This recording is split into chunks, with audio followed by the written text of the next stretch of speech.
It's 4:30 on I Wednesday, guess we're October going. 9th. I will entertain a motion to adjourn. Yes, please. No motion? Okay. Then let's get into the regular agenda. The first one is the election of the Water Quality Management Committee Chair and Vice Chair. And before we take nominations, I just want to say that it's been my pleasure to serve as your chair for a year. And should you want to nominate me, I will serve one more year. One more. One more. I don't believe that I should be chair for life. I do believe that this is the sort of position that over time others should have. I will support them, but Well, in the absence of indictments, I would like to go ahead and nominate you. I will do it another And year. serve one more year, Do another year, okay? and that would be my nomination, and of course, I suppose, does it have to be seconded? Second. Oh, that was Steve, easy. Steve, you're running the meeting because I just got nominated. Okay? Could ask for a vote. Yeah, so we're doing it one by one, or you want the whole slate? No, we'll do one by one. All right. Oh, I guess we'll have all those in favor? aye. Okay. And, Do we have a nomination for vice chair? yeah, I was gonna nominate Steve Layton, since Steve has a nice ring to it. I'll second. SNS Deli, did you ever go to that up in Cambridge? No. Pretty good, down in Kendall Square. Anyway. We hear any other I don't hear a nominations? second. Yes, you did. Oh, you seconded, John? John seconded. Okay. All those in favor signify by saying aye. Aye. All right. So the rest of the board members, think about a year from now whether you want to be chair or vice chair, or whether you want to move up from vice chair to chair. I'll give you plenty of warning on that. I also think that a lot of what we're working on won't be wrapped up, but will be over what I would call the heavy lifting that this board's been doing for a while, okay? And we'll be hopefully transitioning into some outside help actually doing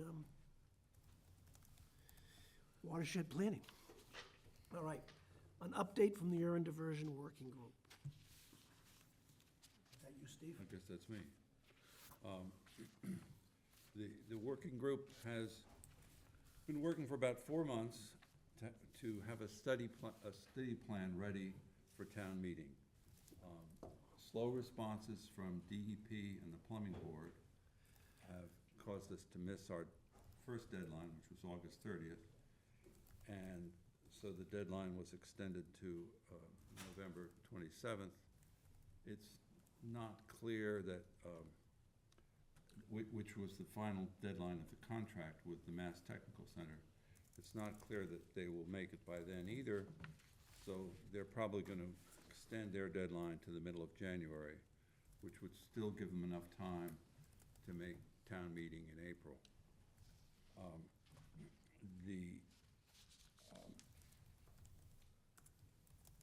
And the controversy over the legality of subsidies, which we may get into a little bit in another agenda item, for anything on private property affects this program just as it affects IAs.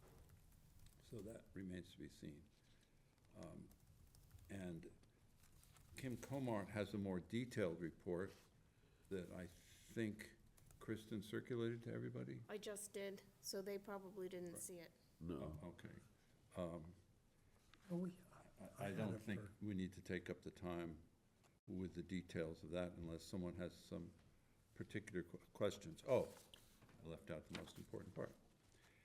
The part that's most relevant to the Water Quality Committee is due to the difficulty of getting DEP to agree on any firm predictive way of giving credit to urine diversion devices for meeting TMDLs.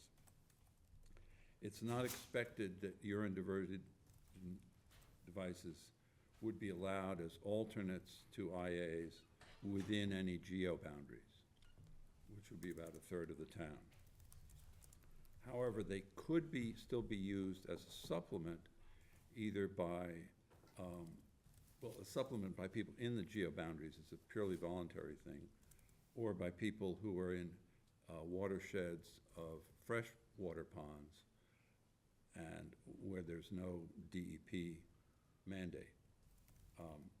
The DEP did verbally accept the idea once we pointed it out to them that it would be easy to do, is that when the urine is collected, the volume could easily be measured by using a metering pump to pump it into the collection truck and taking a grab sample, which would be set out to get nitrogen concentration.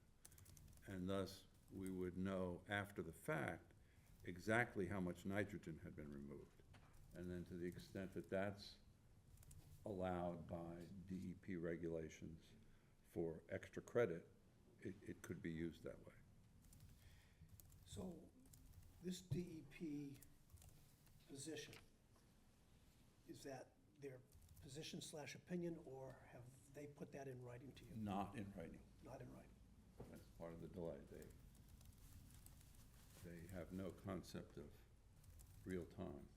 Okay, that's fine. Tom?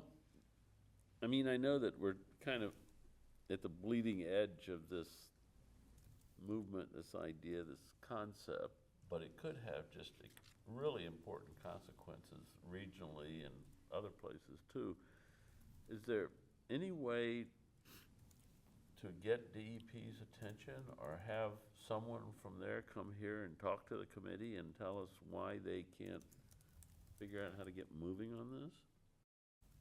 I mean, this is not. We've had meetings with them. We've had Zoom meetings with our whole committee, our consultants. Yeah. And say 5 or 6 people from DEP. They clearly know it's an issue. They're a state government agency. What else can I say? I would But there are expect- state government agencies that move forward. And others that don't. So I would expect, though, that the Mass Tech Center, which is supposed to produce a document relative to this group, which does involve the DEP, Right. that somehow or other there'll be some level of correspondence, and that will articulate DEP's position, and that will be part of the report. And if it's not, then the report's not complete. That's my concern, is that we could be stalled in this thing. I look back at the last year, you know, and we haven't gotten anything really substantial out of them. I'm gonna go to Jonathan, come back to you. That's right. Brian Horsley at the test center, and one of his consultants that's being paid from this town-funded contract is a specialist in state and government regulations of things like this. Yeah. And they've had numerous conversations with them, and they're thinking about it. And so the thought is that, yes, someday down the road, this may be an emerging technology. But, Okay. Jonathan? I guess presumably the DEP is waiting on the results of the pilot study, which will provide the quantitative data on volumes and concentrations of nitrogen that'll be used to gauge what level of credit will go towards meeting the TMDLs. So until that happens, it's probably not gonna be in the DEP's interest to do anything until we can give them the data. Well, the point is, and I think this is a key issue, Steve, correct me if I'm wrong here, my understanding is the DEP has not spelled out what sort of data, under what conditions, would be adequate for them to decide if this might work. Is that correct? That's exactly correct. Yeah, that's the issue, is they won't even tell us what procedures, what sampling, what time frame, or anything would more or less be assured that it's gonna meet their standard. They won't even say Maybe we that. need to prepare for the worst and do a high density of sampling and overkill in terms of Well- data collection, because we don't know what the standard threshold will be. Right, I'm gonna come down here because Ed had his hand up. Yeah. Okay? Well, about a year ago, several of us, I think Steve and Kristen and maybe Amy, we were on a Zoom call with DEP, and the late Mary Beth Chubb indicated at that point that she felt IA's, urine diversion could get provisional approval to qualify as an IA going through the same metrics that any other new IA technology would have to meet.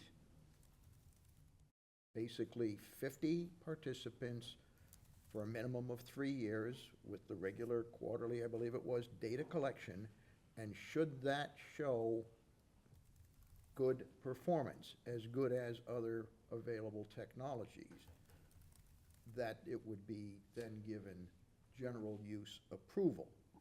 We had formed a working group, which our Selectman Brown and myself and Tom, George Hoyfelder and Matt Patrick were on, and spent, a few months wrestling with a conceptual study. And that was 50 people would have to convert every toilet in that house and collect in a tank and have that taken off-site and tested and measured to meet the requirements of DEP.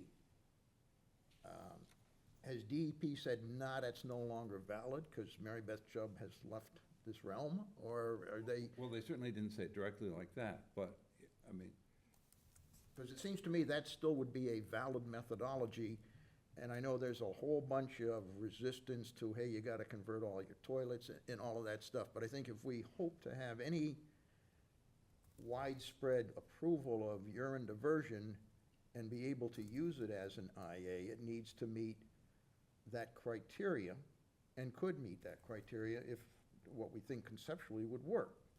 Understanding that urine only carries about 80% of the human body's output of nitrogen. The rest goes in the feces, and so 80% is your theoretical max that you could remove, so leaving you probably not performing as well as the, 10 or 12 parts per million thing, but I think it's worth the effort. But if DEP is saying, don't bother, then we don't bother with that. But that, I think we need to go back to that basic, very rigid conceptualized program, should we desire as a town to move forward with this.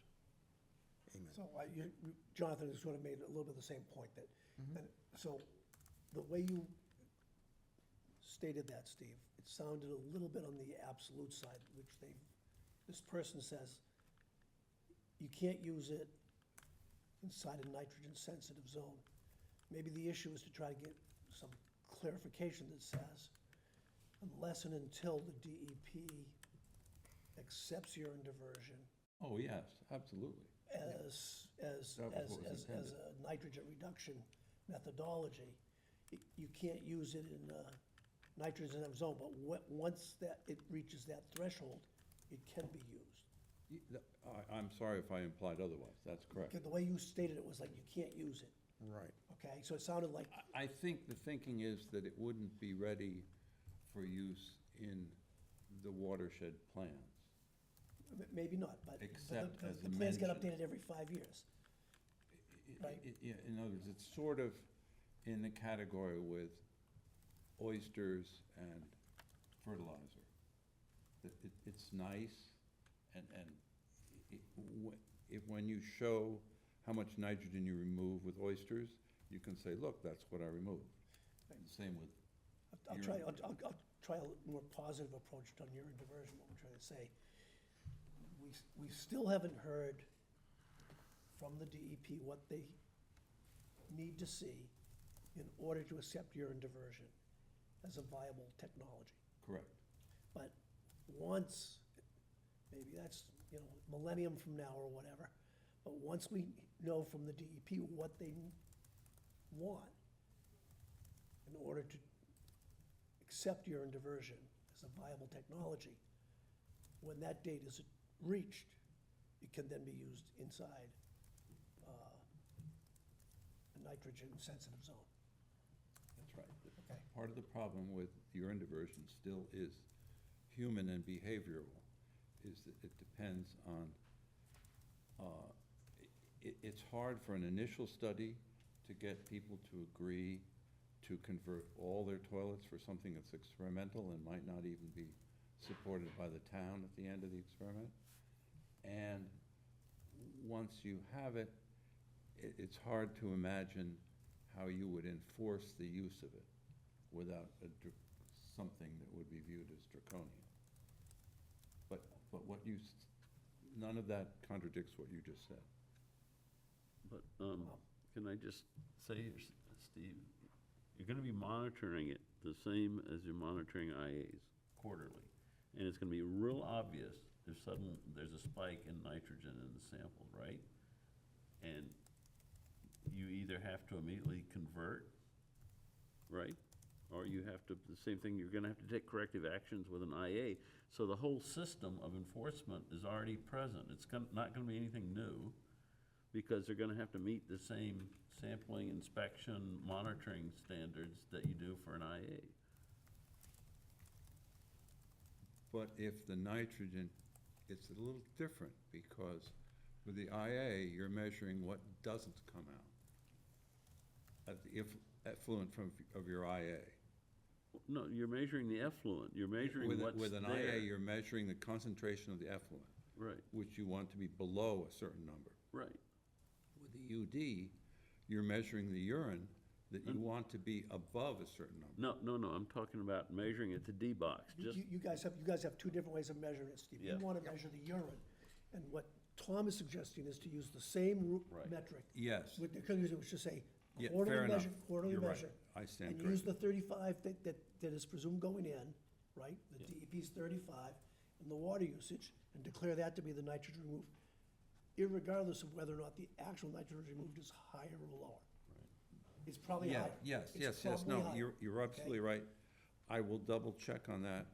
I think that for some reason that was rejected, even though it makes eminent sense. I can see certain folks saying they'd want to get a higher credit, okay? And so therefore they'd rather measure the urine.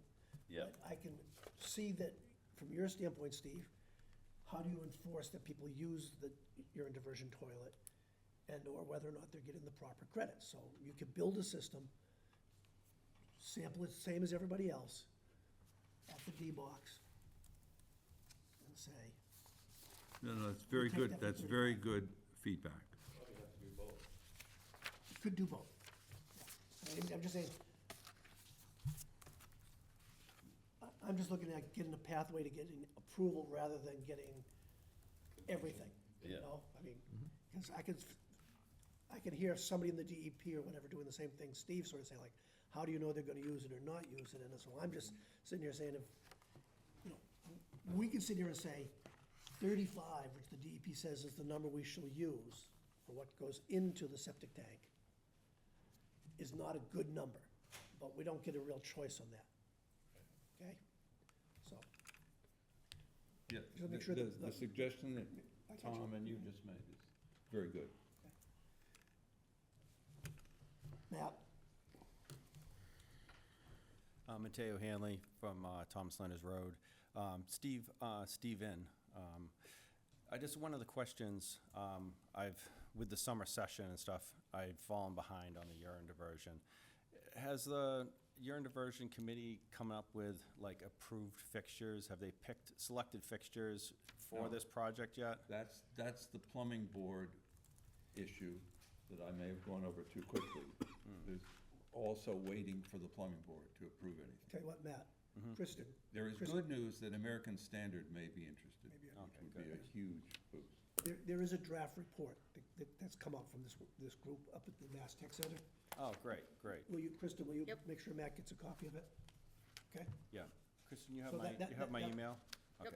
Okay. That'll give you an Yeah, indication. that was one of my That'll give you an questions. indication of where they're at. Yeah, thank you.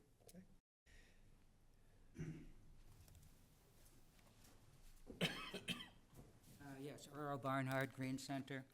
The public hasn't received any information or report on the planning of this UD project since it started. And how can the public get access to this written detailed report you mentioned that has been distributed to the committee already, but not the public?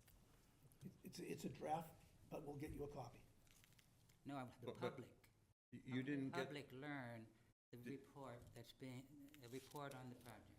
did you get you didn't get I would assume you get the first copy of the presses of what Brian just sent out to all the prospective volunteers, which outlines most of I'm it. speaking of the detailed report that was written by Kim Comart that has been distributed to this committee that you mentioned earlier. Is there one? Oh, Kim had comments that we just got the other day on the subsidy question. Okay. Is that a detailed We report? can certainly put It's that not- on our it's- website. It's not a detailed report, it's Okay. a So is comment there letter any from- report you can provide to the public? This one that Kim wrote. how does the public get it? We can put it on our website, Okay, thank you. right, Kristen? DPW can do that. Yeah, we can add it as a list of documents received by this board. Okay. Speak now or forever hold your peace? No. Speak now or wait till the next time we have your diversion on the agenda. Okay, moving on. Today, we're going to hear about the suggested geo-boundary for Great Pond. Once again, want to remind everybody that we're going, We have 3 to do yet, Steve. oh, I'm sorry. Yeah. Item 3, update on the exploration of the pathway to pursue special legislation for IA subsidies. As you'll recall, right around the last meeting we had, or shortly before that, a document came out from the Assistant Town Manager's Office with an opinion from Town Council relative to subsidies and the ability to provide subsidies for items on private property. And at the last meeting, Jonathan and Steve were designated to try to find out a little bit more, because it was said that you would need special legislation. So trying to get a better definition as to what the phrase special legislation might entail, and/or where it goes, with the idea that eventually this committee makes a recommendation to the selectmen on what they should do or not do relative to subsidies and/or pathways. So Jonathan or Steve, either one of you want to, I think Steve's I was gonna start it, and John is gonna do part of it. okay? You got And- PowerPoint? Yes, there's a PowerPoint that Kristen has.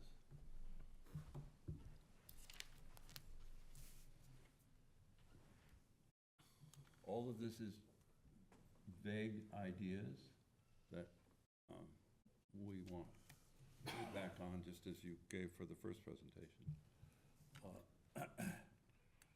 Some of you will disagree with this right off the bat, but I still wanted to push it. With IAs, there is very little benefit to the homeowners. Most all of it goes to the town. And I had some sophisticated arguments for that, but in the last week, a much simpler argument occurred to me. Would you buy one if it was not mandated? I think the answer is no. The second one, if I offered you a chance to sell them throughout New England to any non-mandated areas and give you a 50% commission and stock in the company, and I had exclusive license to Nitro-E, Nitrex, and all the other systems, would you take that job? I think the answer is no. Or if you went to the Shark Tank and you're trying to get venture capital for that venture, they would laugh at you and say, what is the customer value? And there isn't any. This is the definition of value. There's a building code counter-argument that the town makes people get building codes. I maintain that's a specious argument, because you get a safer house out of that, and it applies to everyone. So our working assumption is that there would be at least as much subsidy as for sewers. And I just want to remind everybody that any subsidy is 100% minus the betterment. So for sewers, it's 75%, a 70% betterment, a 30% subsidy. And operating costs should also be considered, as I think Tom pointed out. Next one. Oh, how to do it. There's the tax credit from the state, and there's subsidy from the town. And John is going to say something about the tax credit. And then I'll come back and do the subsidy from the town, unless you want me to finish this one out and then have John do the tax credit. Yeah, it makes sense for you to just continue. Okay. John Waterbury and others have mentioned the bulk purchase of IA boxes. We think that's a totally sensible idea. It's been approved by almost everybody. But keep in mind, it's an independent decision. Who does the purchasing is not necessarily the same as who pays for them. Any combination that you can imagine is theoretically possible. But the one with the subsidy is the town would do both, the purchasing and paying for it. Whether they can pay for it comes to the second point, which is, and this covers all subsidies, including UDs. The town council has said that it's illegal, but there's current controversy over this, hinging in part on whether a sufficient public interest exists. And we're looking into that. But all the documentation that we've seen is not convincing that this is a valid law. Town management is understandably concerned with the total cost. 66 units, say, times 20K is 132 million. Even if you use 10K, you obviously get half that, which is still a big number.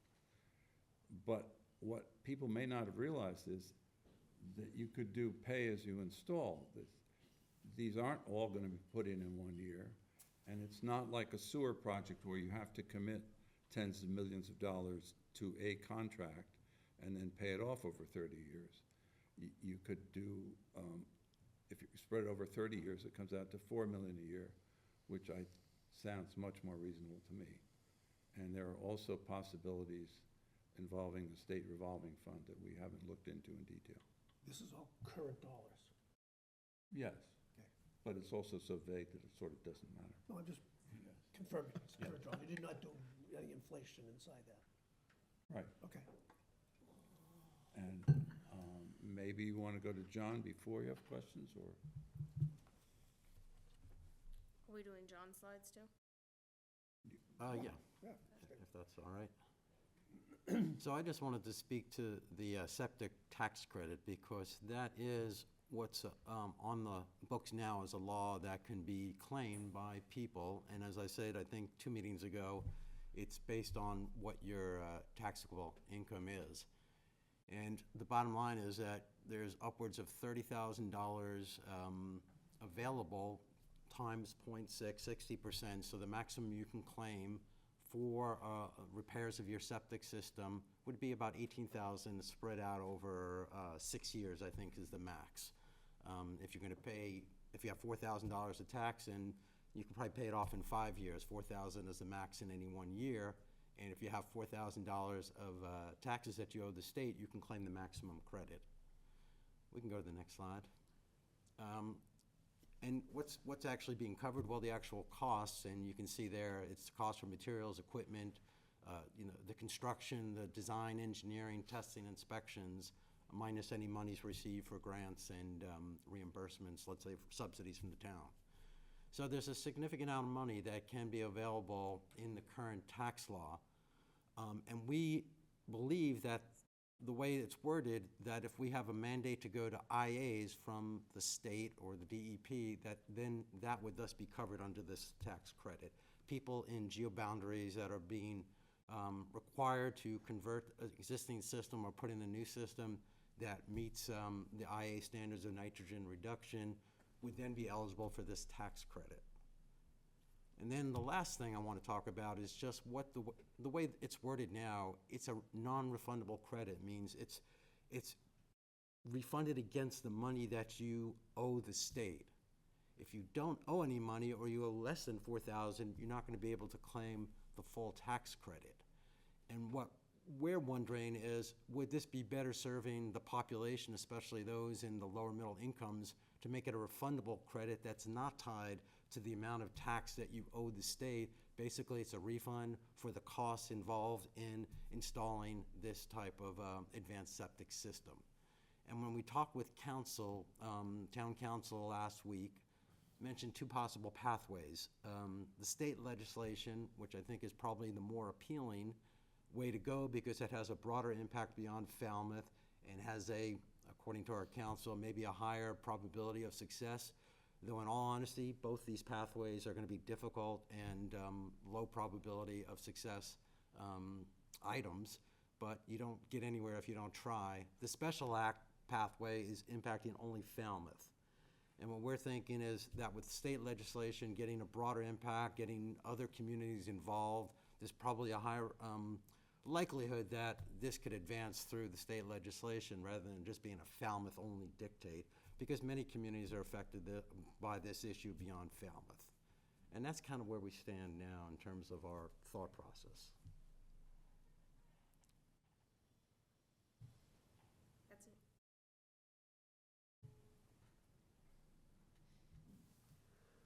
Can we scroll back to, on Steve's slide where he talked about $4.5 million a year or whatever?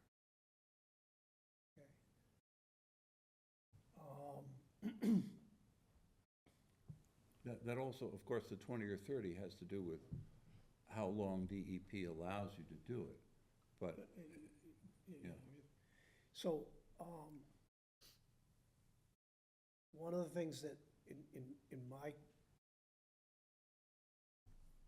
so I guess Jonathan is pointing out that going down a path with the tax credits, making them available to everybody at a certain amount is one way to subsidize IA installation, okay? If the town, at the town level, wanted to establish some level of subsidy, assuming for the time being that maybe that tax credit isn't gonna flip over the way we'd like it to flip over. What we have in front of us is a statement that says, currently you can't, the town can't give a subsidy for things on private property. In a conversation I had around this issue, one of the things that surfaced, at least as I understood it, was if the town electorate determined that they wanted to do this, then it would be legal. So in other words, if we went and said we wanted to do a Proposition 2.5 override for a specific number per year, raise a certain amount of revenue each year, that money to be used until it's gone each year. Specifically the override, the money sits in a fund, whatever you want to call it, that if it got the 2/3 vote at town meeting and then got a majority vote at the general electorate, general election, it would then be considered to be a mandate of the people and not a subsidy directly from the town, and therefore would be legal. Yes, the town council told us that too. Okay. I didn't know that you wanted to go that far. I want to lay out, a couple of the options we have in front of us. So this is just the discussion side. So, everybody wants to shy away from that Proposition 2.5 number. What we don't have yet in sort of this cost table here is the fact that we've got the sewer side, we've got the outfall. There's several things that we've got inside the whole getting to the estuaries rubric that we should continue to develop an understanding of how that fits together and where it is. Because I think we've done a great job of managing to work our way inside debt limits up to this point here. But we're now seeing a lot of pressure on the debt limit from several other items, which is tending to slow down our ability to get through over 20 years a program that will satisfy the DEP in terms of sewers and everything else. So I realize it's kind of the third rail, but I'll touch it for everybody and say that I think that some form of Proposition 2.5 that shows that the people in this town are behind this program, are willing to pony up some money every year specifically to do this, not for anything else, but just for this, with the idea that when done, that override goes away. It's not, doesn't sit there forever. So it's a debt exclusion. I thank you. So I'm just putting that out there, so if you start with the 4.4 and then, if we go back to the sewer side, maybe Amy needs another 5 or 6, maybe it's a, $10 million a year additional levy on the tax base, but it's a 2.5 override. We need to do our math and get to a number that makes some sense. I'd like to make a couple of points. You said the tax credit would be available to everybody. If you flipped it over from the way it is now. The tax credit, as it was enacted a year ago, is only available to owner-occupied primary residences of the person claiming it, and that's very consequential for Falmouth and other towns on the Cape where we have a lot of second homes. And one of the things that we're gonna have to work on, if we're gonna have any kind of equity, is how we could scoop up, hopefully, these second homeowners in some way, and not make them whole, but at least have something that, Why not make them whole? well, it would be, I said not necessarily. Why not That would make- be a goal. Start with why It'd not be a make them goal to whole? make them whole, but I just want to point out that distinction, that it's only for owner-occupied primary residences as it's written right now. Right. The Department of Revenue rule sounds good till you drill down into the details. Yeah, And then it's hard to get to the money, yep. and it doesn't apply to everyone. So, Let me just say that, you're right, Tom, that's a very good point, but it's totally political. Of course. There are, I mean, everybody should realize that there are towns in the Cape that take pains to put higher taxes on the non-permanent residents. Sure. I'm not saying that's a good thing or not. Right. But it's not absurd. Right. Some towns think that way.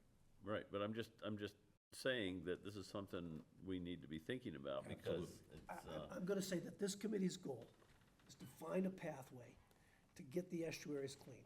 yes, And if that pathway says we're gonna give some people enough money to do something, and we're not gonna give other people enough money to get it done, that's not gonna get us where we go. So we should take the position that it's a great piece of legislation to start with, but let's get it changed so that it does the thing, figure out what it costs the state. If the state's not willing to come up with whatever amount of money, that might be 400 million or 500 million over 10 years for the Cape and portions of Buzzards Bay, but, you know, the DEP put this regulation out there and set the timeline. You know, call the state on this. Call the state on this. That's where I'm at.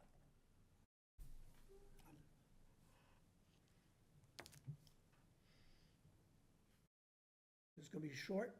I don't know. Go ahead. A couple of things. I think what Jonathan has suggested is a great route to pursue with our legislative delegation, which is gonna be changing probably somewhat dramatically a month from now with the fall election. But, yeah, making it a refundable tax credit addresses a whole bunch of issues of low-income, fixed-income seniors and low-income wage earners that might have inherited a house, because how the heck do they come up with $20,000, $30,000, $40,000 to put an IA in to comply with a mandate? So pursuing that path to make it a refundable tax credit is a heck of a good idea if the state would go for it. It does not do anything for the non-primary residence folks. So be it. That's the way life works. When you get that credit and use it for installing a sewer, you're mandated to connect to the sewer. The town pays 30% of the cost of running the line past your property. You pay the rest. If you're a primary homeowner, you get the credit. You can utilize it if you have the income. You pay 100% of the cost of what goes on your property.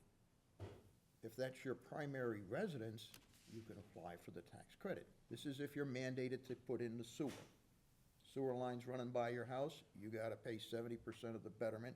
That betterment cost is not eligible for the state tax credit. You gotta pay it out of your pocket. But what you do on your property, septic tank, lines, all that, disabling the old septic tank, landscaping and all, you can apply that towards that $18,000. Okay? What does it do for the second homeowner? Not a thing, except the town did pay 30% of that line going past your house. But if you've got a second home, or maybe a third or fourth home in Falmouth, I guess you probably have the resources to do it. Life is full of unfairness. That's the way it goes, so, anyway. So I'm gonna put a hypothesis out there. I'd like to hear everybody's sort of initial thought. To go and get a change to the existing state law to make it do what we want. how long will that take? Versus if we went to go get a Proposition 2.5 override and did it at the local level rather than counting on the state to turn things around, how long would it take? You think it's faster to do a Proposition 2.5 override or change the state law? Given the political climate in the town, I think the state law, because I think there is a. Okay. Yeah, but let me just say one other thing.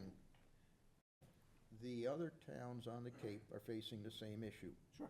There are none, with almost only one exception that I'm now aware of, and this is new, is Wellfleet is providing subsidies for IAs.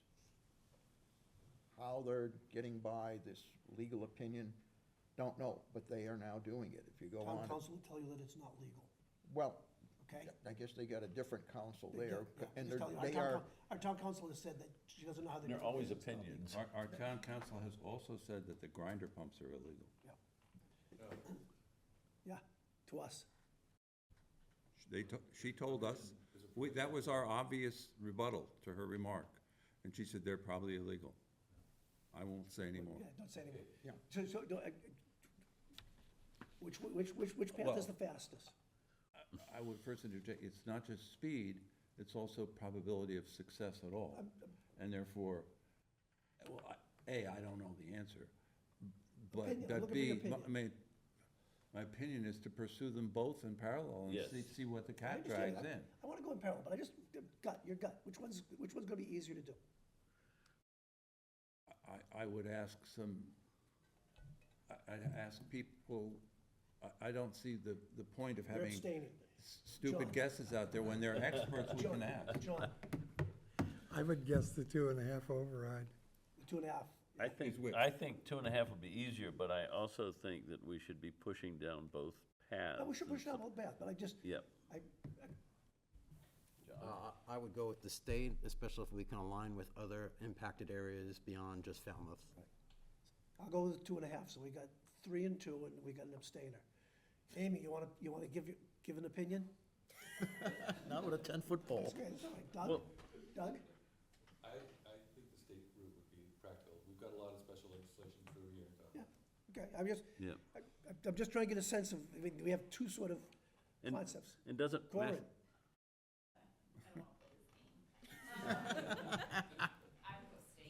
okay? Yeah, All right. but doesn't Mass Tech right now have some special consultant that's good on figuring regulations and such stuff? And how much of your money would you bet on anybody's opinion on this question? Well, we can't, oh, remember, they're always opinions, they're not That's what I'm judgments, saying. they're always opinions. That's the But the practice point of is they may have some insight as to how this might be handled. I don't know what it costs, it's not my dime. With the new Well, police town station, council told us to contact our legislators. with the new police station and an outfall, and how many things are we gonna be going to the voters for? This one little thing probably wouldn't be successful, right, in this climate? My own Which, opinion. the subsidy or the tax credit? Asking the voters to ask for too many debt exclusions or overrides. You know, it's likely that we're gonna need an override, a permanent override, to support the police department. Plus, we're gonna have debt exclusions for outfall and a police station, and now you wanna throw this little one in there? It's too The much. schools. Too much, plus it's not this kind of thing voters can really get behind. The police station is one thing, somebody else's urine diversion idea, or denitrifying, Can I say yeah, something about the not path? a popular one. I think is relevant. Hold on a second. I've heard from, anybody else in the audience want to talk to this? Go ahead, Matt. And Doug, next time you want to talk extensively, you get your microphone there, thanks. Thank you.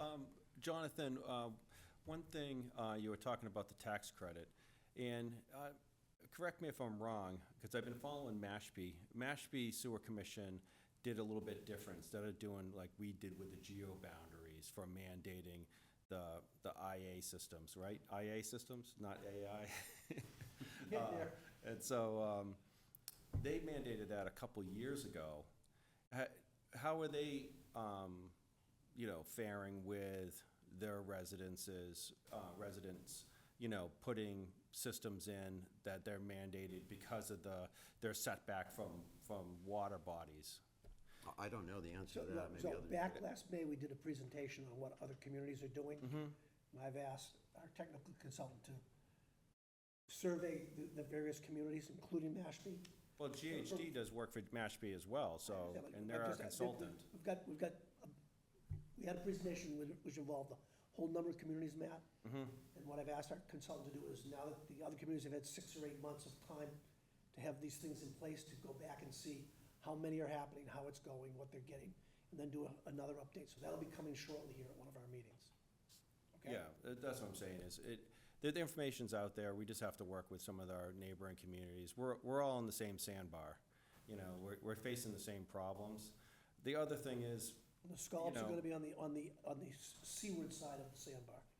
yeah, but the other, my other idea would be, you know, they had Barnstable Sup come in here and offer, you know, to run a program for Falmouth. You know, then Falmouth would be giving money to the Sup. Maybe that might help with some of the legality.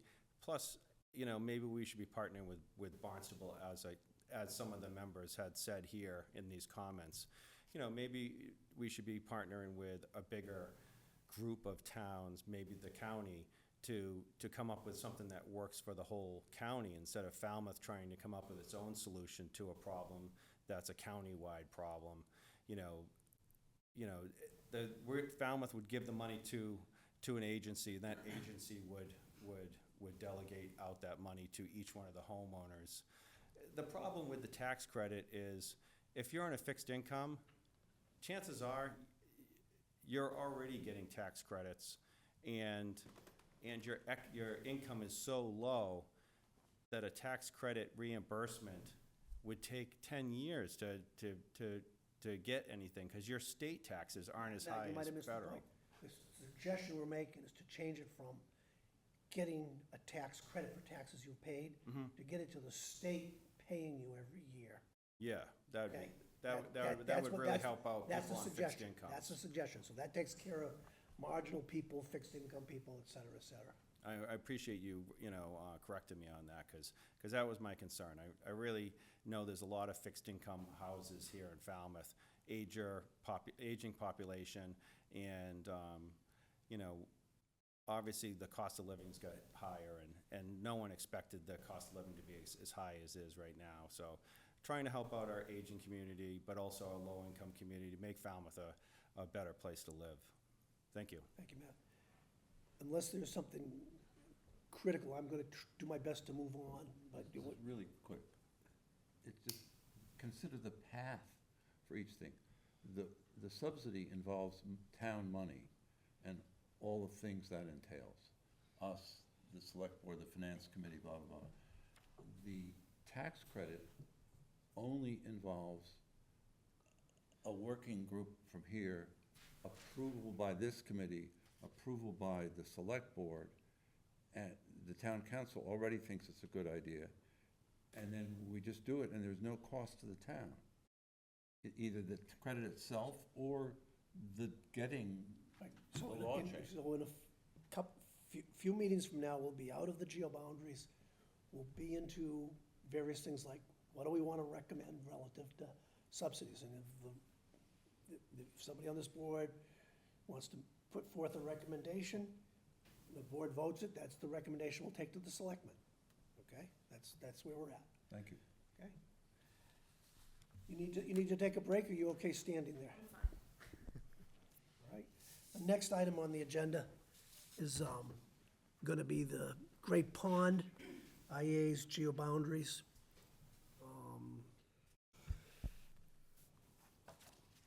Kristen, You're on, Kristen. I guess the only thing I wanna keep reiterating each time is, these are not fixed. This is rather, knowing that some amount of IAs, and some combination of IAs and sewers in certain areas is gonna be necessary to achieve the targets that DEP's put in front of us. This is an exercise to say, if we got 10 milligram per liter systems, which none are yet approved, what might it look like? And, the next step in this whole process, obviously, is to circle back with an actual preparation of a plan point where we're looking at plans, there'll be other issues looking at respective costs, cost-benefit values. So, these are good drafts. They're not rough drafts, they're good drafts. And so that the town can keep marching forward and others can understand and plan their lives a little bit. We're going through this exercise. Kristen Rathjen, Science Wares. So this is the Great Pond watershed over here. The full extent of the watershed is on the right. You can see it goes way up to the base. Falmouth portion is what we see in the middle. The denser part of the lower part of Falmouth portion, there we go. So this watershed has about 4,900 parcels. About 4,000 of those are single-family residents. Since the MEP, about 246 parcels have been developed that were vacant. Our freshwater resources for this watershed include the Coonamessett River and then a whole slew of freshwater ponds. So in the MEP, the Coonamessett River has a 30% attenuation rate assigned to it, and each of the ponds also has a 30% attenuation rate. Unlike other watersheds, these ponds haven't been characterized as far as what kind of outflow they have to the different subwatersheds. So last time we talked about Green Pond, where we kind of had that cascading effect where there was attenuation in Bacchus Brook that then went to Mill Pond, and Mill Pond further attenuated it. In the rainbow tables for Great Pond, you don't have that cascading effect, but there probably is some of that going on just looking at where the ponds are in relation to the river. But I have to follow the way the rainbow table is done. This is, Coonamessett River attenuation number. Tom, who's the gentleman? Chris Neal. Chris Neal. Yeah. You might make a little note, you might want to check with Chris, because when he came in here, he didn't see much change in the nitrogen loaded in the Coonamessett. In fact, he thought it had gone up, correct? Well, just to take a little side trip here, that last stretch of the Coonamessett River below the John Parker crossing, the nitrogen levels double. And we've argued back and forth on where that's coming from. Virginia Valley Ella, to talk about a legacy issue, thought that this plume of sewer lagoon water from Otis was coming down and then being pulled sideways under the north-south part of John Parker Road. But anyway, the point is, yeah, the Coonamessett River may be loaded primarily so late in the cycle that it doesn't have a chance to be attenuated. And my guess is if you measured the lifetime of a nitrate molecule in that last mile-long stretch of the river, it'd be pretty short, because the river's flowing fast. Yeah, I brought this up because I think, Yeah. I'm not saying that anything you've done is not working off of I'm available just stuff. following the model. That is, Yeah. that's possibly a variable that deserves closer scrutiny when we get into a more detailed plan. Well, I have pushed for quite a while that one in particular, because our present modeling, if I remember the numbers correctly, for Great Pond is that Coonamessett River is putting 55% of the nitrogen that goes into Great Pond. But my guess is with Chris's new numbers for that lower stretch, it's probably 75% of the nitrogen loading in that pond. But that's a side issue again, here to this discussion. After he was here over a year ago, he was going to continue to monitor, correct? Yeah, it's being measured as far as I know. But it's, I think it's. Maybe we should put him on the invite list to come back. Yeah, and I think this is a really big issue, because other than Wacoit Bay, Great Pond is our really big monster thing to deal with. Big monster housing development going next to it. Well, that too, that's another issue, and then I also have some other ideas about, anyway, we'll get into it in a few minutes. You heard about that, huh? Is that on your radar? It's in my faith. All right, so as Tom said, there are legacy nitrogen contributions from the base, from the Ashumet Valley plume. Just like Green Pond, that's the gift that keeps on giving, probably for the next 100 to 500 years. I'm going to stop you again. Do you get data Does the Board of Health get data regularly on the Ashumet plume? I can provide the most recent. Do you have nitrogen values over time, or is, It's a 200-page document. you know, what'd be interesting to see? No. What's the nitrogen content of the document? Krista goes through 200 pages in the first hour of her day. She's Yeah, not- sure. Okay. But why don't you work with Scott to Yep. get the data, and then maybe over time you can see if the nitrogen is going down or not. Okay? Yep. Thank you. So we're using the same data sources that we've been for consistency, as we've done for all of these other watersheds. So the Great Pond MEP has the nitrogen load to remove broken up into 3 sub-embayments. Great Pond, so the main basin, Perch Pond, and then Coonamessett River. So in the MEP, like Green Pond, although the MEP has the nitrogen plume from Ashumet, from the base, it's not included in the final loading table, but in the TMDL report, which is the actual regulatory document, it is accounted for there. So that's about another 500 kilograms difference between the MEP and the actual TMDL. So the TMDL target is 12,688 kilograms. The Cape Cod Commission's MVP tool says more like 15,600 kilograms. Again, that's just presenting a different set of numbers that are done similarly, but with slightly more recent data. So this is how the Cape Cod Commission breaks it out. They combine both Great Pond and Coonamessett together, so it's kind of these two big sections up here as Great Pond, and then Perch Pond is its own little section in here.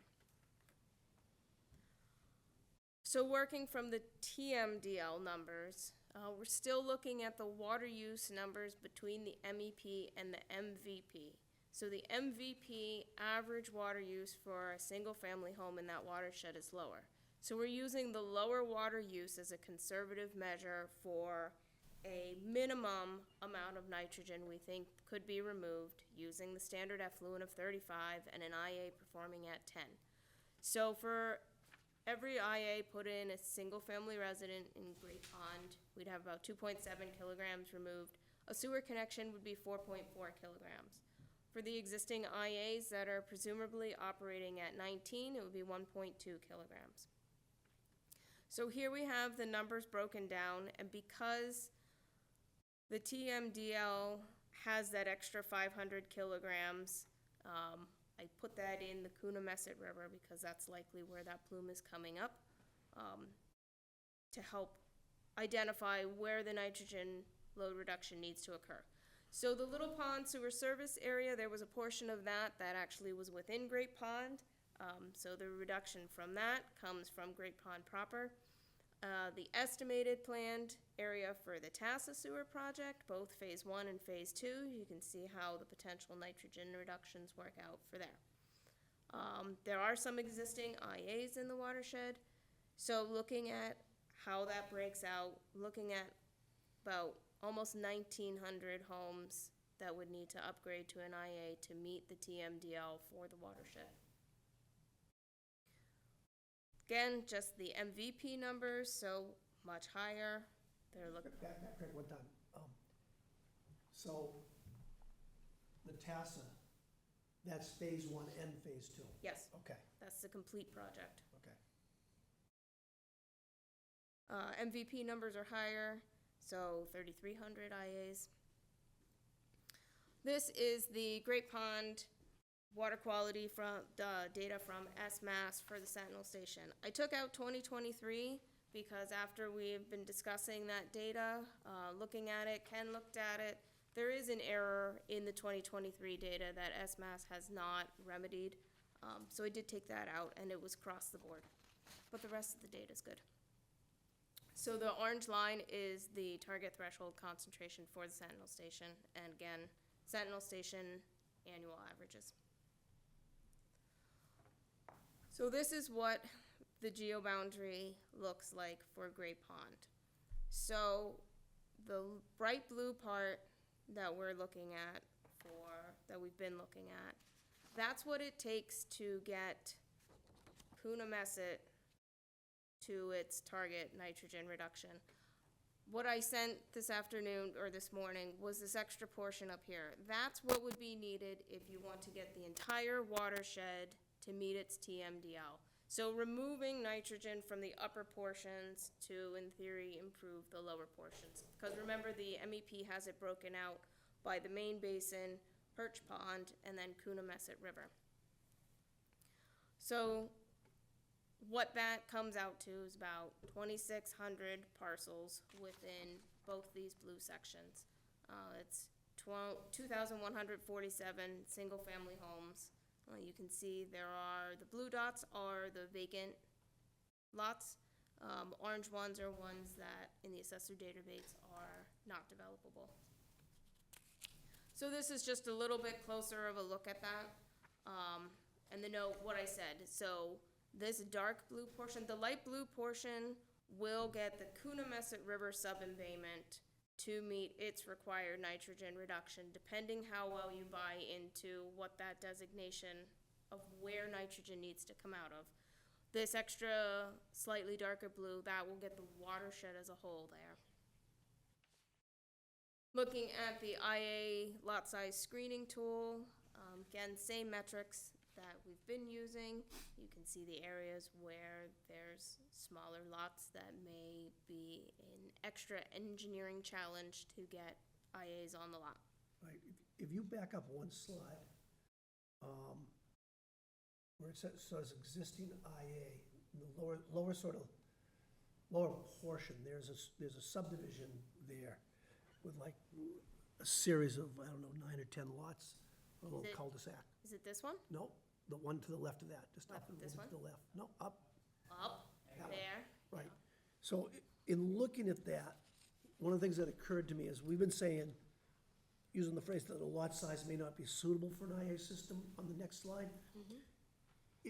Comparing the lot sizes to the ones that have IAs in them on this one, there's not a lot of differences, right? Correct. So I don't know the phrase we might want to use going forward when we clean this up, but it might be lot sizes with added costs to install an IA, So if you remember that. with added engineering or something. When we did that, we were basing off of one of the preferred systems. So there's other systems that can fit on smaller footprints. I'm just saying, Right. as we're running these things, I keep seeing where IAs exist and they're on lots Yep. that are not that large, so the statement that there may not be suitable might be, Scott had his hand up, he had a comment. Well, I was just gonna say, I can't see a scenario other than the heights where you get able to throw in 2,000 gallons. I'm sorry. identify yourself, because nobody knows who you are. You know, we can squeeze septic systems in, we do it all the time. So Exactly. Scott McGann, health agent. So I think throwing in a 2,000-gallon tank isn't gonna be a big deal. The leaching field is usually what takes up the room. So I think throwing a 2,000-gallon IA for a nitro or doing a unit that's built in like a even if you did a fast, you just replace swapping out a tank. So I don't really see a scenario. I look at those lots and say we put septic systems for 3 bedrooms and 2 bedrooms and 4 bedrooms. Yeah, I'm not saying you're a Johnny-come-lately, but in earlier meetings. I'm sorry. No, we covered issues where we said, are there lots that there may be a challenge to fit an IA in? I think the challenge isn't necessarily lot specific. Yeah, The it is- problem's it gonna is. be if your leach pit's 1979, you're gonna make the decision whether you wanna keep your existing Understood. pit and all these other things that have to roll in. We also looked at whether or not under sea level rise, whether there were impacted lots. So we had these two things where people said, are the lots gonna be too small? And that's where we've got this, just give a sense of, where a lot's gonna be easy to engineer, where a lot's gonna be a little bit more challenging, okay? So, it's a visual. But Scott is right, because at one meeting, it was presented that some lots were too small, end of quote, because the area of a leaching field plus the 2 tanks was bigger than the available area. And Scott's pointing out that the leaching field is independent of this decision. In fact, they shouldn't, in IAs, the A shouldn't stand for alternative, it should stand for accessory. You still have a Title V system, and whether you have one, whether you can fit it in, has nothing to do with what we do. Are you proposing another regulatory change to the DEP's regulations to change the phrase IA. I'm trying to make a point. No, I think, sorry. I'm saying that all you have to really add is this other tank for the Right. denitrification, and that's, If I'm they- thanking Scott for saying that. Unless they If got I, assessed. if I over may, that, if yeah. I may, you can also apply for a 50% reduction in your field size. Right? You can put it 2 feet from the property line as long as you get a approval for that. You could put it, I mean, we put septic systems for 9 bedrooms on in the heights, where the house is a 4,000 square foot lot and the house is 3,500 square feet, and we figure out a way to wrap a septic system around the foundation. So I don't see that would be too much of a hurdle. I actually, when I've been looking at these, I'm like, my initial thought was, I think that's kind of a waste of Kristen's time to be worrying about the small lots. She's I think we already can done it. almost She's fit already them all. done it, so she just calls it up for the. Yeah. I know, I'm just trying to save her work. So, yeah. He gave me the work, so. No, Could I make a real quick terminological point? Because at June's Cape Conference, state DEP people only referred to advanced systems. They were no longer calling them IAs, they were no longer calling them innovative. Good. They were just saying advanced systems when they did their presentation. Just a thought. okay. Yeah, we probably should That's what I'm. move the nomenclature to advanced treatment systems. One other quick comment. There is a research project going on at Mass Tech to eliminate the use of fields with, and go back to a pit. And I think that has progressed to a fairly, not a conclusion yet, but the data looks really good for that. So we may in the near future have the option of not having to use an SAS, but can go back to using a pit if you have one of these really good IA systems. And again, back into getting the DEP to accept the I think DEP's been very much in the loop on okay, good. that project. I'm probably a healthy skeptic today. Sometimes I'm an optimist, but today I'm a healthy skeptic. Would you like to continue? I mean, only if you want. All right, so if we look at all of those numbers, applying the average nitrogen reduction potential for the single-family homes, and then using the MVP water use number for the non-single-family residential parcels, this is what the nitrogen reduction value potential looks like. So in Great Pond proper, all of the remaining parcels that aren't planned to be sewered are in the proposed IA area. Same with Perch Pond, and we don't get there in either. So that's why there's such an excess in the Coonamessett River. Again, that's to get the watershed as a whole to meet the TMDL. Looking at the Cape Cod Commission numbers, you don't get there. So we'll talk about the sewer plan for a small diversion. So this is the map that's been presented for the last couple of years of the potential discharge flow for the sewer areas. So Little Pond has been done, and that has been addressed. There is a place for phase 1. The remaining sewer area is what the discharge conversations are all about. So these values are conservative values depending whether you would do low-pressure sewers or gravity sewers, calculated that way just to look at best case, worst case scenarios. So looking at phase 2 of Tassa plus Bournes Pond and Wacoit, you're looking at, say, about 500,000 gallons a day. That needs to go somewhere.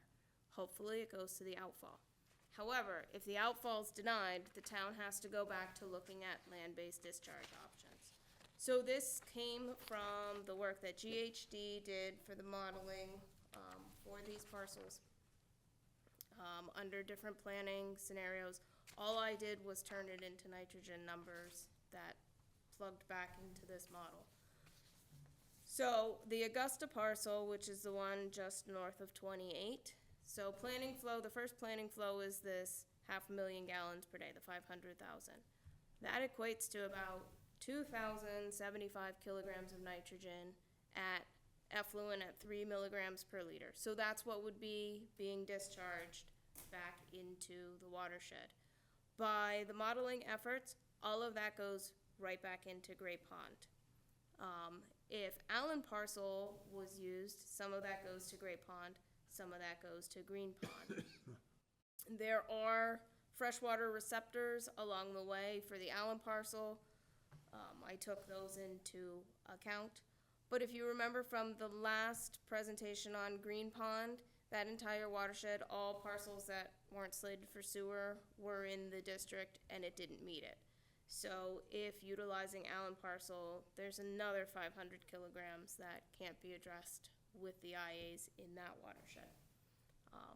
So basically doing the calculations, if utilizing Augusta, you would need an additional 769 upgrades in Great Pond for that 500,000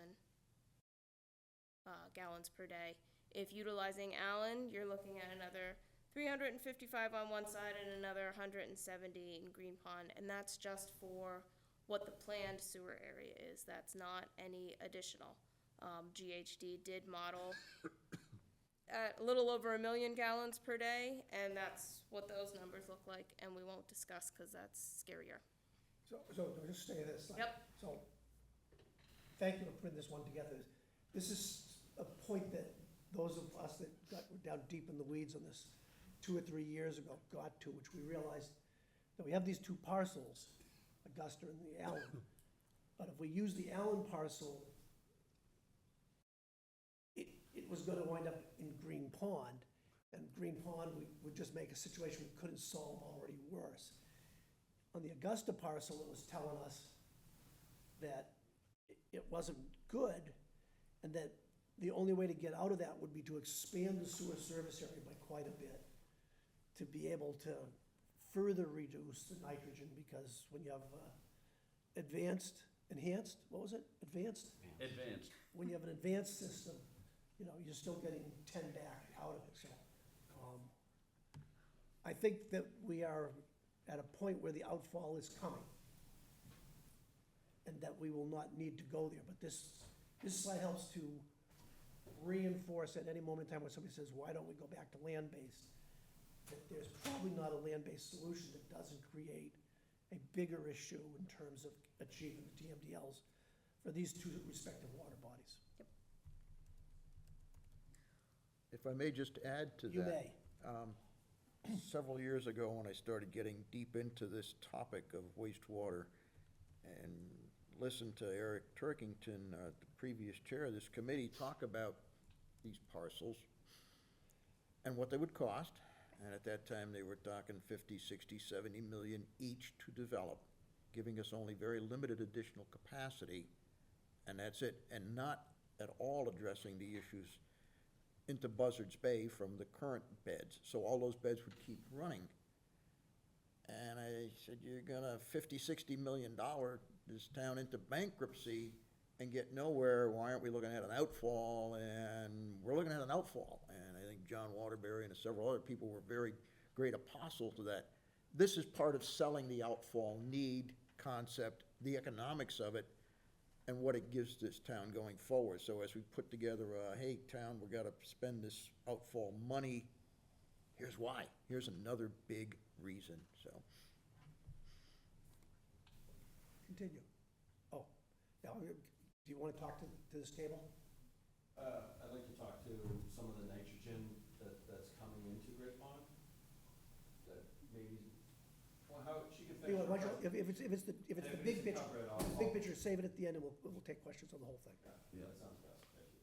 All right, so looking at the proposed IA district, it'll meet the present nitrogen load reduction requirements in the Coonermesset River sub-embayment only. If you're looking at those sub-embayment specific numbers, Perch Pond and Great Pond don't meet it with that district. If you look at it as a whole, looking at that expanded IA district further north, it will. For fertilizer and stormwater BMPs, that was another 1,000 kilogram potential. The shellfish for Great Pond, that's 1,300 kilogram potential. This is basically what I said. If the outfall's not permitted, we go back to land-based. So the proposed IA district for Great Pond represents about 75% of the parcels that are not planned to be sewered. The existing and proposed sewer district is about 31% of the parcels within the watershed. So this is what our comprehensive map looks like. This does include that upper portion that I had as the slightly darker blue.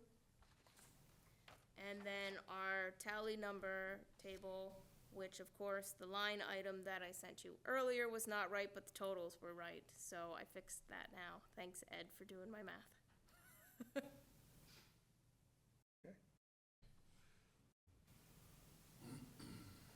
Why don't you back up one slide and just leave it sitting there for a second, so people can keep understanding how big an area is being impacted. Tom, Okay, bear with me because we're gonna take a couple of wild side trips. If you can go back to the Great Pond water quality samples, Kristen, real quickly. You see our goal, 0.4, and you see 4 years, and we've blocked out the 23 data now, but there's no reason not to assume it's gonna come in at around 0.8 again. So we're gonna have 5 years where the Great Pond numbers are twice what we're trying to get them to. So that's a big problem. It's a lot of water there, and there's a lot going on. And you said we can't make things. If you could go to the Jenkins Pond small lots thing, that one right there. And Amy would probably be the biggest help on this.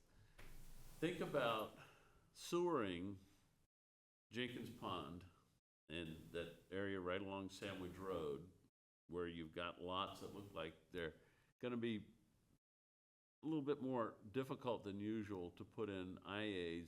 What if we sewer that instead of the area, if you'll go 2 slides farther down that show the big picture thing, see the 45 to 56,000 gallons a day at the head of Bourne's Pond. We're opening up the mouth of Bourne's Pond. We're gonna be helping the pond there.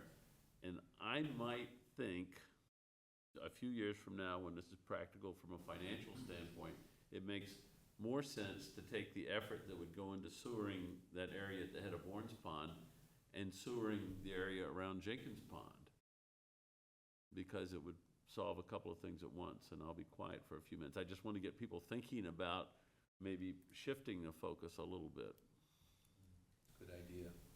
so if I could just touch upon that. Yeah. Again, our exercise, I'm not saying what you're suggesting is not something to be considered. This is the first step in outlining Right. what it looks like. Yeah. The second step is, once we've got the next level of assurance on the outfall, which we're getting close to that, Right. okay? Then there's going to be what I would refer to as some excess capacity, whether that's 100,000 or 200,000 or 300,000 of excess capacity with an outfall. Then the exercise, as we get into actual making the plans, is gonna be where's the economic value? You know, there's, in each one of these watersheds we've looked at, you know, you look and you go, maybe if we just push the sewer up a little bit here, maybe if we just push the sewer up. So I would say that the next iteration Right. of this sort of exercise, which is likely to be happening more inside the actual watershed planning exercise, because by then we'll be at some level of certainty on the outfall. But, you know, so that begs to how fast we tell people as we get into what are the rules for hooking up to the IA. And if you decide, come back to any picture you want to show here with Jenkins Pond on it. Yeah. You know, if the Board of Health or somebody says, if you're selling your property and you're in the place, you gotta put an IA in, now somebody puts the IA in because they're selling the property on Jenkins Pond, the enhanced, the alternative, right? You know, do they then get told they gotta hook up to the sewer because the sewer comes by or not? So we gotta work our way through that a little Right. bit, okay?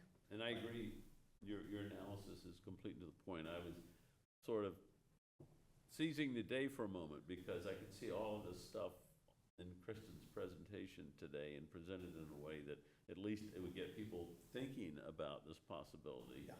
Because by swapping out, and I have no idea what the sewer flow would be from some projected development there on the northwest side of Sandwich Road.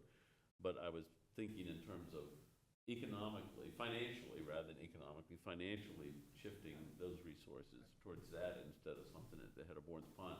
Coincidentally, at the same time, we're cleaning Bourne's Pond up some. But I will thank say you. this exercise of going every couple weeks with another geo-boundary. Yep, Started off slow, but it's built up some momentum. Now where I hear regularly, can we expand the sewer surface area? Okay? It's a very reasonable question. It's the next round of this, if you will, Yep. in my opinion, to say, you know, where's the trade-off? The cost of sewers and stuff. You know, I don't know if that's this board and our consultants exercise, or whether that's falls under the DPW, and, you know, we really approach to the point where, as we go to town meeting to get money to do these plans, you recall a long time ago, it's like, we should be working on what's the scope of work for these plans, what do we wanna see looked into? I think we're starting to work our way, Tom, to a better understanding of the things that should be looked at, whether it's a barrier over in West Falmouth, or a barrier up on the top end of Wacoit, or whatever, things that we know might work or do work, and keeping in mind that we're likely to have a finite amount of flow we can put out the outfall. Right. But the outfall is going down a path to not be designed for the minimum flow that we know we have, but for a flow that we can reasonably get out that pipe and be able to manage it. You know, one of the things I know the other night at the Board of Selectmen, when Amy made her presentation, there was a conversation about could we sewer more and more and more, you know, which the way the outfall pipe is currently configured, the portion from Kite Park out into the ocean and the diffuser will be sized for 4 MGD. yeah. which Because is we're a not gonna, lot. we're not gonna wanna come back and have to do that a second time. Right. And the pipeline being put in all the way back to the treatment plant is intended to run by gravity for the up to 2 MGD flow. But if you put a pump on that pipe, you can put more flow down it, okay? So, you know, we're looking now not at a 20-year timeline, we're looking at a 40 or 50-year timeline. I think the plan we're working on has a reasonable amount of flexibility in it, and we're not entirely constraining ourselves. You know, whereas when we were looking at the land-based options, it was very, very finite for what we could get rid of.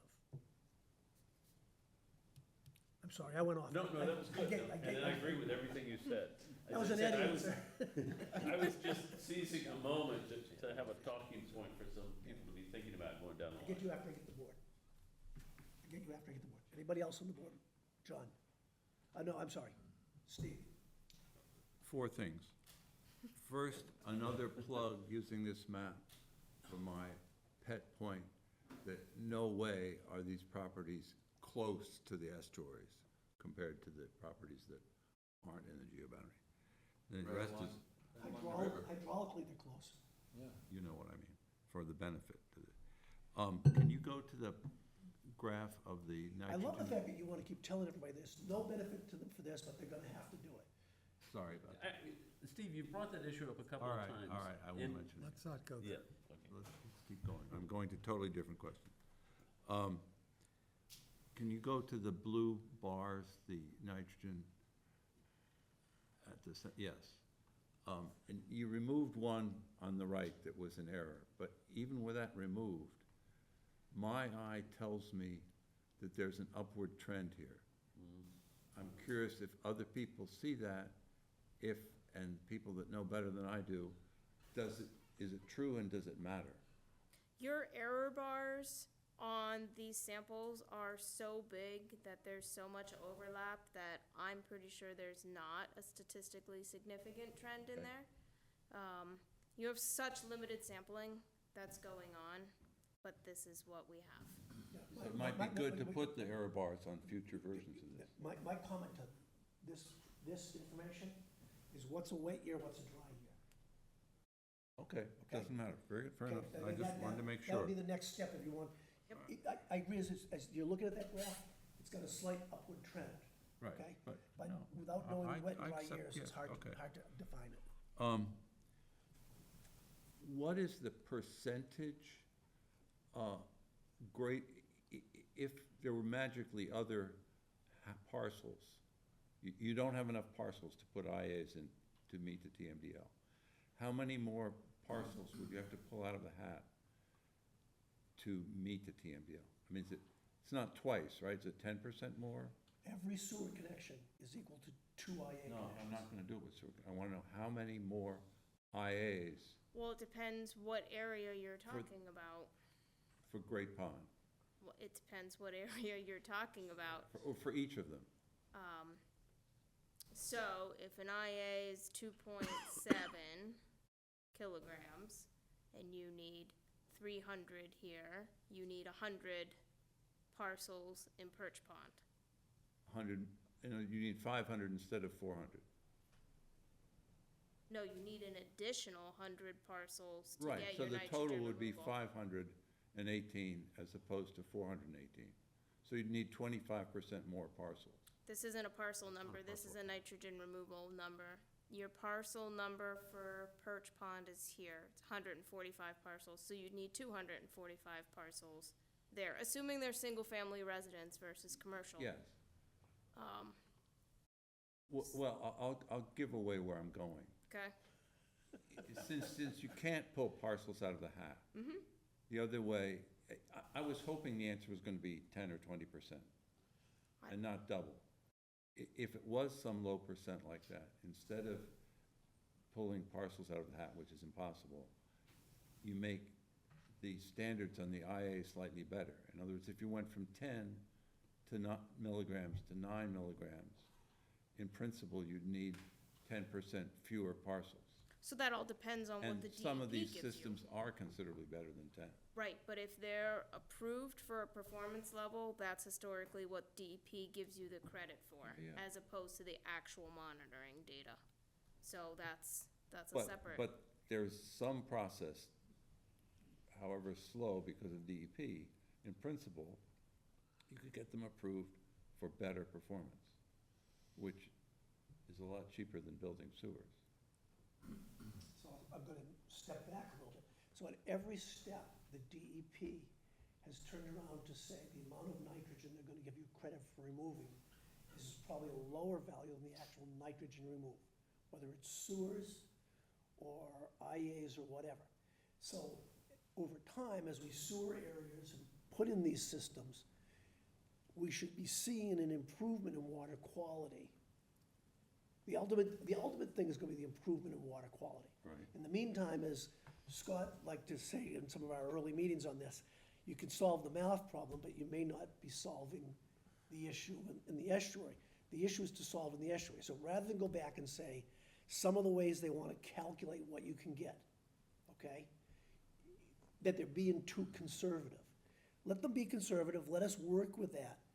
Let us define what we've got, let us keep marching on this thing, and then start to see a drop in the nitrogen levels, which should be occurring a little faster than we expect. I would say the data at Little Pond, although we're still seeing nitrogen because it's such embedded in the benthic portion, you know, you go into what's fluxing off of the peninsula, it dropped really fast, okay? And it dropped to a number, at least as I read it, lower than people projected it to be. So again, that's because they're using that 35 at the home and whatnot, but we're removing more than nitrogen than they allow us to measure and take credit for. Yeah, that's all true, and if that works, that's even better. But you get my point, that if, in principle, another way is Yeah, to demand better IAs. but right now, we're demanding 10 and we're not there. Okay? We get to 10, we'll demand 8. This will be like one of those reverse auctions that you like to do. We get to 8, we'll demand 6. And the last question is, Oh, this is 5. You said you had 4 questions. Go ahead, we'll give you the 5th question. one of your last slides was the total summary boxes for all the parcels, your cumulative thing.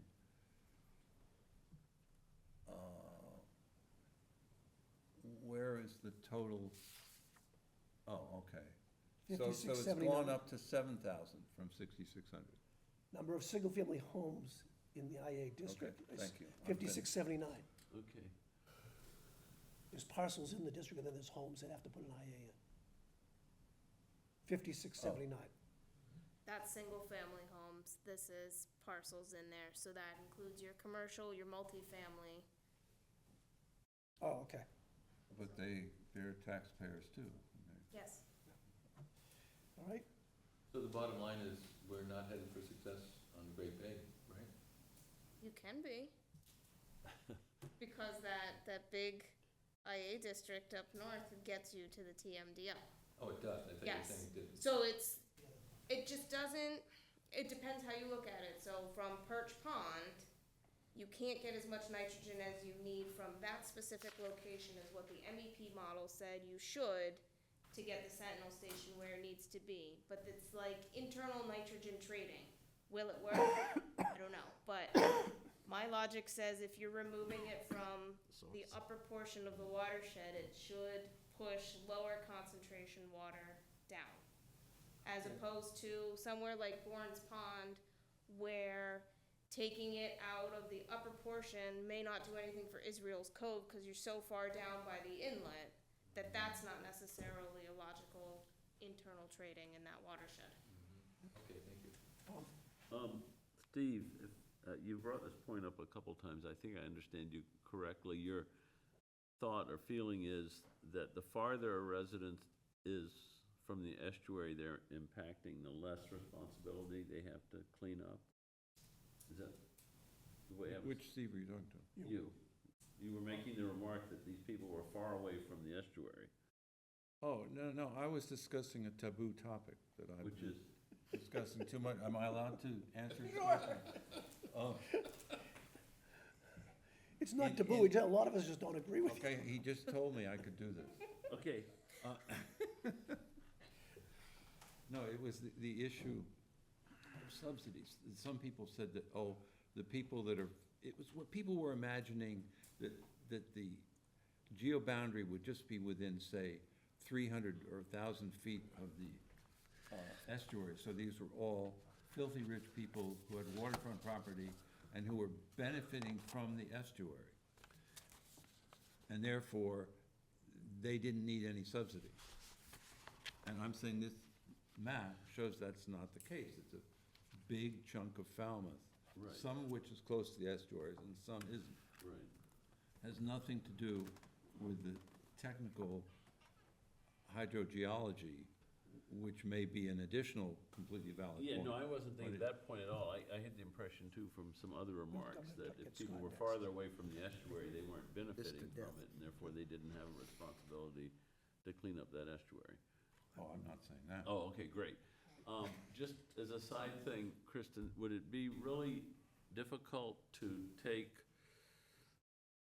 all of the two small properties that you flagged in the figure that were northwest of Sandwich Road, and how many parcels that would be? And if we sewered them, removing 100% of the nitrogen from that, what that would do to the inputs? Yeah, I can do that. I'm gonna suggest, again, let's get through this, and then Right, no, I'm we'll do a just saying, second round.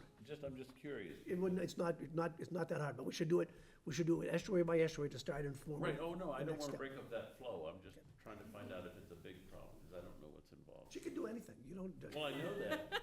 Well, Let's give her a during the hand. week. I Thank you for can't putting reach this the top of the refrigerator. I can't. Let's make that point that that's during the week. Don't ask her for anything on weekends. Right. Or what is it, what night is the Scouts? Scouts are Thursday. Thursday, yeah, nothing on Thursday night either. Scott, you had your hand up? To Tom's point, the whole northwest side Yeah, of Jenkins Pond's in a Zone 2, there's very limited development because they're all 9,000 square foot lots. There's tons of vacant lots. There's tons of 1 and 2 bedroom homes that if you do sewer, would have actually more wastewater from that area if you chose to do so. Right. Because that's in a Zone 2. You would open up to development, which would be good for a developer, but maybe not good for your numbers because you've added a boatload more bedrooms Right. over time, and There's a lot of crying, I've had people in my office crying with 6,000 square foot lots who can't put a house up on there. Right. That would help them, but I'm just saying, just to keep that in mind, that Right. would add, No, that's- that would change no, your numbers. That's a great point, Because the because zone 2 goes right through there. again, when we do the next step, we keep track of those things. But the reason I was raising the sewer thing was we tend to forget that the IAs get, what, 60% of the nitrogen? I forget what the number is, maybe about that. 60%, whereas sewering, at least we hope, is 100%. And so when you sewer a house, it's like IAs for 2 houses. So that was the thing I was thinking, and just if the numbers are easy to come up with, I was just curious how it might fill things out. Anyway, I'll leave that alone, Steve. Matt tried to speak in the middle of the presentation, wants to add, to get his point in now. Yeah, something about nitrogen, I don't know what it was, something about nitrogen. One of the things I want to bring up is with Great Pond, this watershed is unique. And it has some unique contributing factors that this board has to think about, and the town has to think about. So the big contributing factors are the stump dump. So you have nutrients being generated from the stump dump on Blacksmith Shaw Farm. Unfortunately, the town of Falmouth is also contributing to nitrogen in that with our leaf dump. So those are big factors for amounts of nitrogen that are being produced. And in addition to that, we have the pits on Thomas Landers Road that are taking in material from septic systems. So when you tear out a septic tank, that material is going to Thomas Landers Road, it's going to the pits on Thomas Landers Road. So that's nitrogen-rich material that's being deposited into these pits, which is contributing to the nitrogen in that watershed.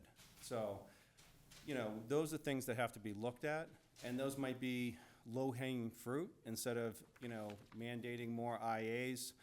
This might be, if we came up with solutions for those problems, like putting a lined pit in that would receive all the stumps, all the leaves, and all the material, that would take that nitrogen out of that watershed.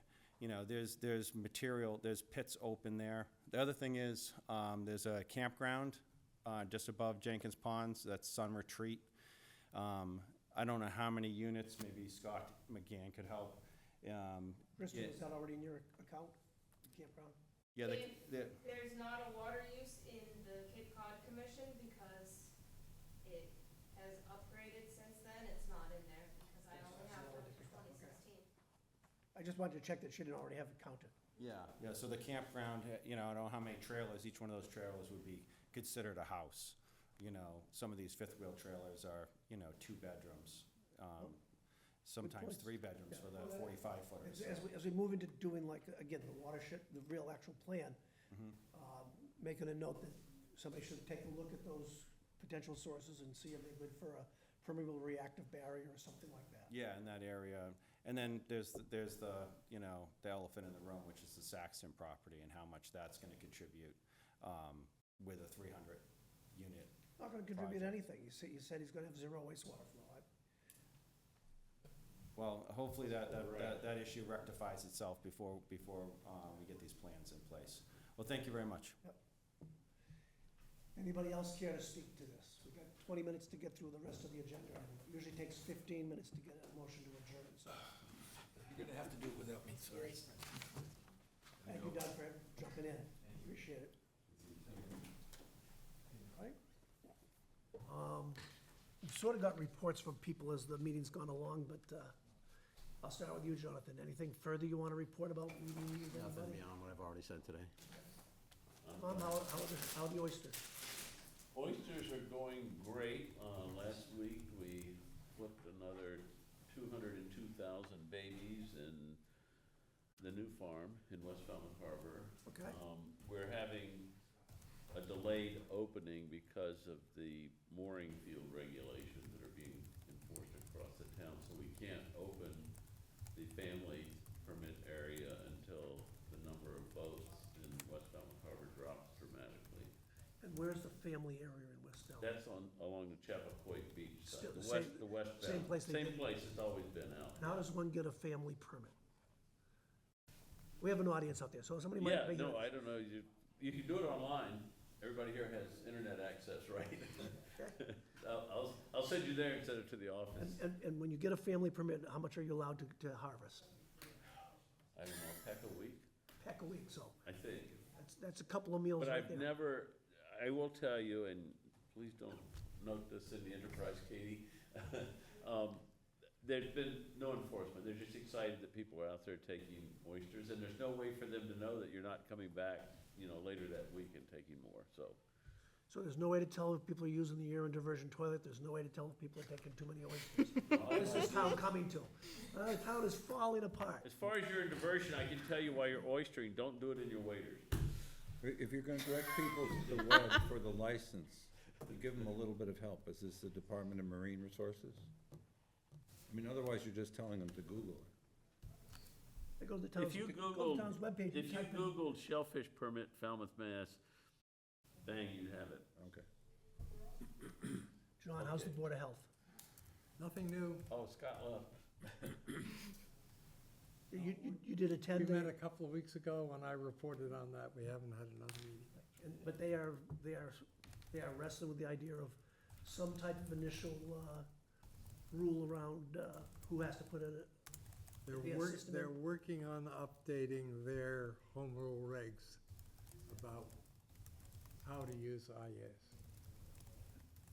And that's sort of a discussion that I think we're gonna wanna have in parallel with the Board of Health. Okay. Yeah. So, Timetable for that, would that be a December timeframe or a January timeframe? I think the Board of Health is a little bit ahead of us. George and I have been sitting around the kitchen table working on draft regs. Whose table? Mine. Okay. Very nice spot, by the way, in case nobody's ever been there. It's a beautiful location. If I could, Can I comment on that? I just want to have him finish. So are you suggesting that we should reach out to Scott and see if we can do some sort of joint meeting in December? Yes, or the two boards can be discussing it independently. I look at our agenda, we have Peo Lombardo coming. And that might be a place to introduce how we might be thinking about implementing the use of IAs. Well, that November 20th IA trigger discussion is, that meeting's set aside to talk about how we might want to Okay, implement it. so that So may be what we should work for. flag that to the Board of Health that we're going to be talking about that and would welcome their attendance. Okay. Will you do that, Kristen? Thanks.